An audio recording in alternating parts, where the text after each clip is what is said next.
heboh juga tentang penundaan pemilu. Ada yang meminta, beberapa fraksi atau partai di DPR meminta penundaan pemilu. Iya, iya. Ada juga fraksi atau partai yang menolak. Iya, iya. Begitu juga di luar parlemen, ribut nih, menjadi kontroversi atau pro kontra lah gitu. Iya, iya. Bagaimana Bapak menanggapi masalah ini, Pak?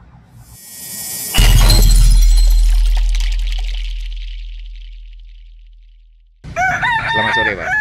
Selamat sore. Apa kabar? Alhamdulillah baik. Wah, kelihatannya Bapak baru habis naik sepeda nih.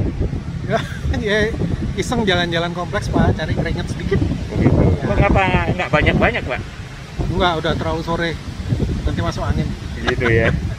Nah, begini Pak, Bapak sebagai warga negara Indonesia yang baik gitu kan, pasti juga memperhatikan current affair, entah itu sosial, budaya, dan sebagainya ya. Seperti heboh soal wayang dan sebagainya. Nah, belakangan ini heboh juga tentang penundaan pemilu. Ada yang meminta, beberapa fraksi atau partai di DPR meminta penundaan pemilu. Iya, iya. Ada juga fraksi atau partai yang menolak. Iya, iya. Begitu juga di luar parlemen, ribut nih, menjadi kontroversi atau pro kontra lah gitu. Iya, iya. Bagaimana Bapak menanggapi masalah ini, Pak?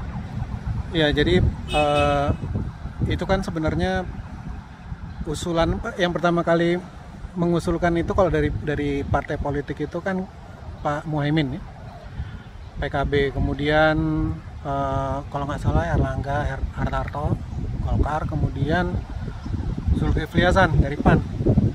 Nah, kalau di luar parlemen itu kalau nggak salah Bahlil Lahadalia kalau nggak salah.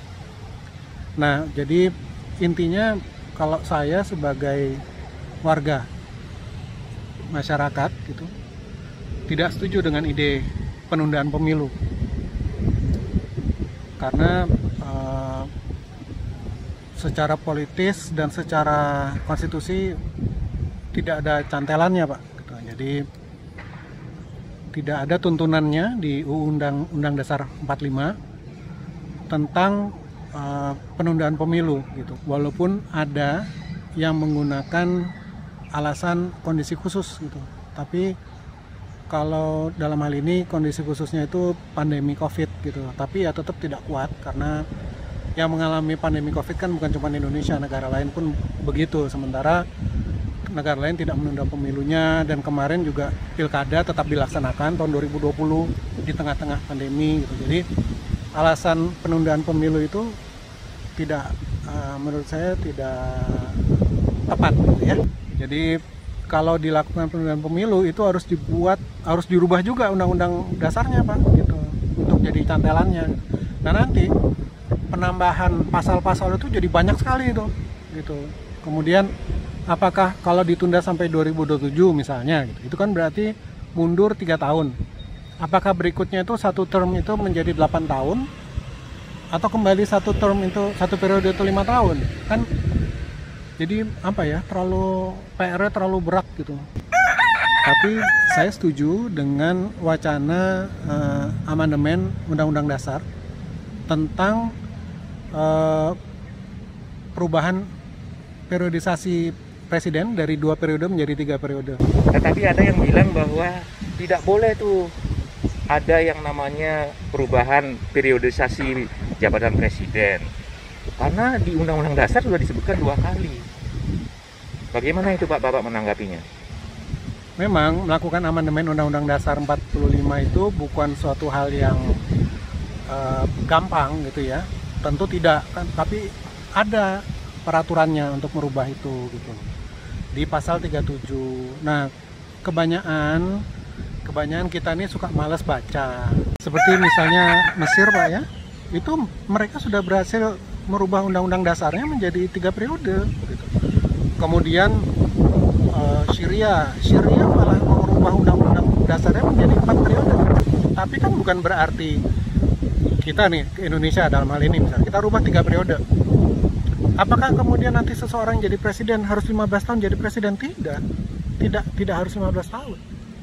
Kalau periode pertama 5 tahun pertama pekerjaannya, kinerjanya tidak baik, ya nanti di pilpres berikutnya jangan dipilih.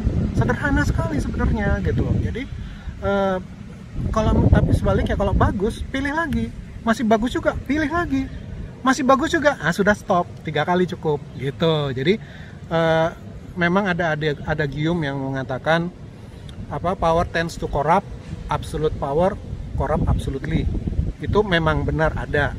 Tapi kalau orang mentalnya sudah koruptif, walaupun dia cuma menjabat 1 periode, akan dia babat juga. Apalagi Indonesia ini negara kaya raya gitu ya, godaannya banyak Pak gitu. Jadi menjadi Presiden Republik Indonesia itu salah satu yang terberat di dunia sebenarnya pekerjaannya gitu. Jadi jangan main-main gitu ya. Orang harus ukur baju di badan lah gitu. Nggak semua orang dilahirkan untuk jadi presiden soalnya. Tanggung jawabnya 280 juta rakyat gitu ya. Jadi jangan main-main. Saya rasa Indonesia ini masih butuh Pak Jokowi. Jadi kami dari Jokpro 2024 merasa tidak ada ruginya bagi Indonesia untuk dipimpin Pak Jokowi 1 periode lagi sampai 2029 nanti. Bahkan memang sebenarnya kita lebih butuh Pak Jokowi, Indonesia tuh lebih butuh Pak Jokowi daripada Pak Jokowi ingin jadi presiden sebenarnya. Gitu. Jadi nanti insya Allah kalau bisa di amandemen, kemudian rakyat akan minta beliau untuk pimpin lagi, insya Allah beliau bersedia. Insya Allah ya, karena pejuang itu tidak harus disuruh, berjuang itu tidak harus disuruh-suruh juga gitu. Jadi yang menghentikan seorang pejuang itu adalah bila dia sudah merasa perjuangannya sudah selesai atau nyawanya sudah diambil oleh Sang Maha Kuasa.